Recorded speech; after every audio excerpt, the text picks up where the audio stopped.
పూర్వం పురిలో ఓ పాత గుడి ఉండేది. ఆ గుడిలోనే ఓ చిన్న అనాథ పిల్లాడు ఉండేవాడు. అతని పేరు రాజు. చిన్నప్పటి నుంచే గుడి దగ్గర పెరిగాడు. ప్రసాదం తింటూ గుడి మూలన పడుకుని నిద్రపోతూ దేవుణ్ణి దోస్త్ అని పిలుస్తూ ఏదో మనసులో ఉన్నదంతా రోజూ చెప్పేసేవాడు. పూజారి గారికి కూడా పిల్లాడి మీద దయ ఎక్కువే. పాపం చిన్నోడు మంచి మనసున్నోడు అని ఉండనిచ్చేవాడు. ఒకరోజు పూజారి రాజును పిలుస్తూ, రాజురా, గుడి శుభ్రం చేద్దాం అన్నాడు. రాజు దేవుడి ఎదుట నిలబడి నవ్వుకుంటూ, స్వామి, నిన్న నా కలలోకి ఎందుకు రాలేదు దోస్త్ అని అడిగాడు.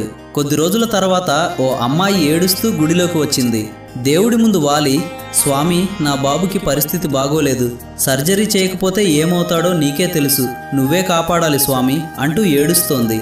ఇది చూసిన రాజు ఆమె దగ్గరికి వెళ్ళి, అమ్మా, మీ బాబుకి ఎన్ని ఏళ్ళు అని అడిగాడు. ఆ అమ్మ రాజు ఏమడిగాడో అర్థం కాక వెళ్ళిపోయింది. అదే రాత్రి ఊరు నిశ్శబ్దం కాగానే రాజు దేవుడి ముందు నిలబడి, దోస్త్, ఆ బాబుకి అమ్మ ఉంది, మరి ఎందుకు చనిపోవాలి, నువ్వే ఏదో చెయ్యి దోస్త్ అని చెప్పాడు. అప్పుడే దేవుడి దగ్గర నుంచి చిన్నగా ఓ శబ్దం వినిపించినట్టయింది.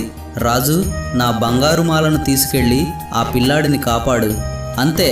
అమాయకపు హృదయంతో రాజు ఎలాంటి ఆలోచన లేకుండా మాలను తీసుకుని రాత్రంతా నడుచుకుంటూ డాక్టర్ దగ్గరకు వెళ్ళి, అయ్యా, దయచేసి ఆ బిడ్డను కాపాడండి అని మాలనిచ్చాడు.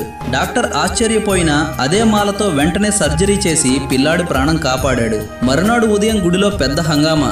మాల పోయింది, ఎవరో దొంగిలించారు అంటూ జనాలు అల్లర్లు చేస్తున్నారు. కొందరు రాజునే చూపిస్తూ, నిన్న రాత్రి గుడి దగ్గర రాజును చూశాం అంటున్నారు. పూజారి రాజును అడిగాడు, రాజు, నిజం చెప్పురా, నువ్వే తీసుకున్నావా? రాజు భయంతో, నాకేం తెలీదయ్యా అన్నాడు. వెంటనే అందరూ కలిసి సీసీటీవీ చూశారు, కానీ ఏ కెమెరాలోనూ రాజు కనిపించలేదు. మాలను తీయడం ఏమీ లేదు అందులో.